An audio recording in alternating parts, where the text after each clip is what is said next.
গোপালগঞ্জ জেলা বিএনপির সাবেক সফল সভাপতি এবং গোপালগঞ্জ ২ আসন থেকে বিএনপি মনোনীত ৩বারের সংসদ সদস্য প্রার্থী এম সিরাজুল ইসলাম সিরাজ বলেন, দীর্ঘ ২ দশক ধরে আমি গোপালগঞ্জ জেলা বিএনপির দুঃসময়ের রাজপথে সাধারণ মানুষের পাশে ছিলাম, আছি এবং ভবিষ্যতেও থাকব।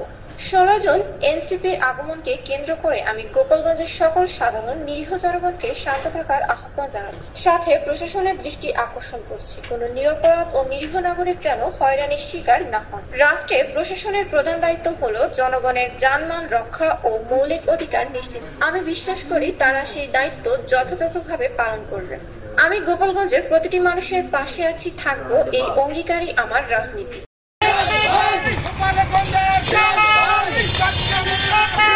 এম সিরাজুল ইসলাম সিরাজের এই বক্তব্যটি ক্রান্তি টিভির পক্ষ থেকে হুবহু তুলে ধরা হলো। বিসমিল্লাহির রহমানির রহিম। প্রিয় গোপালগঞ্জবাসী, আসসালামু আলাইকুম। গত ১৬ জুলাই মার্চ টু গোপালগঞ্জ প্রোগ্রামে কেন্দ্র করে যে অনাকাঙ্ক্ষিত এবং বেদনাদায়ক ঘটনা ঘটেছে, ৫টি লোক নিহত হয়েছে, অনেক লোককে অ্যারেস্ট করা হয়েছে। যারা যে সমস্ত পরিবারের সদস্যরা নিহত হয়েছে তাদের পরিবারের প্রতি সমবেদনা জানাচ্ছি এবং বিনা কারণে যারা অ্যারেস্ট হয়েছে তাদের মুক্তি দেওয়ার জন্য প্রশাসনের প্রতি অনুরোধ জানাচ্ছি।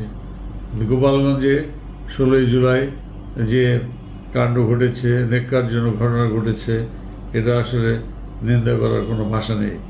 আমাদের অনেক ব্যানার, ফেস্টুন, তোরণ এগুলি ভেঙে ফেলানো হয়েছে। রাস্তাঘাটে গাছপালা ফেলে, ইট বালি ফেলে রাস্তাঘাট বন্ধ করা হয়েছে। মানুষের মধ্যে একটা ভীতি সঞ্চার করা হয়েছে, যেটা কোনোভাবে কাম্য নয়। আমাদের দেশপ্রেমিক সেনাবাহিনী এবং বিভিন্ন সংস্থার লোকজন এটাকে দমন করতে সক্ষম হয়েছে, সেই জন্য আমরা তাদের ধন্যবাদ জানাই।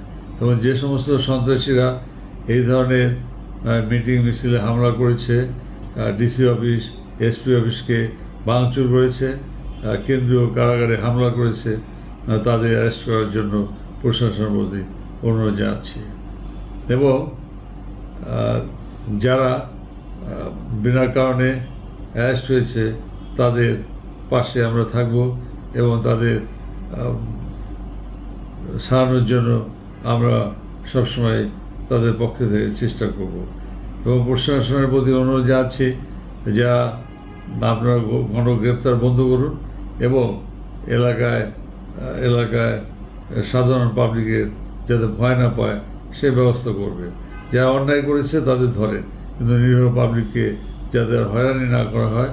যদি কোনো নিরীহ পাবলিক হয়রানি হয় আপনারা যাচাই বাছাই করে তাদের ছাড়ার ব্যবস্থা করবেন।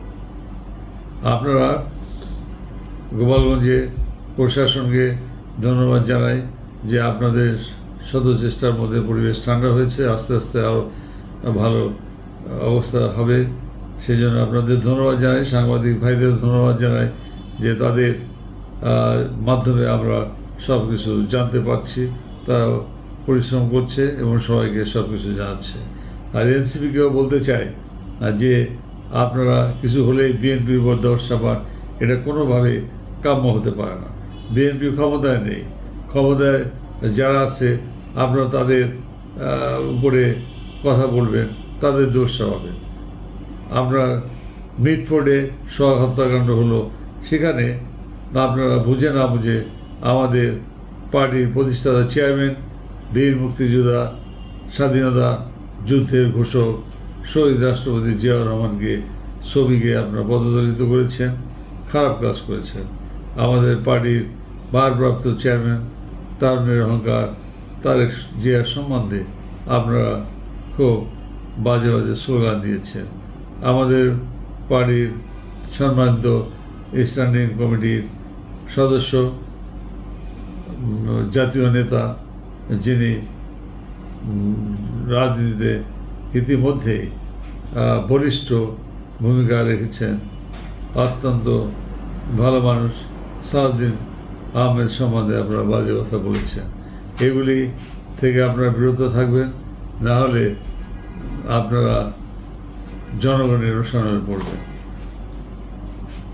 পরিশেষে সবাইকে ধন্যবাদ জানাই।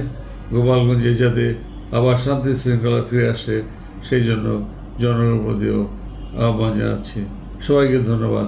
আসসালামু আলাইকুম। বাংলাদেশ জিন্দাবাদ।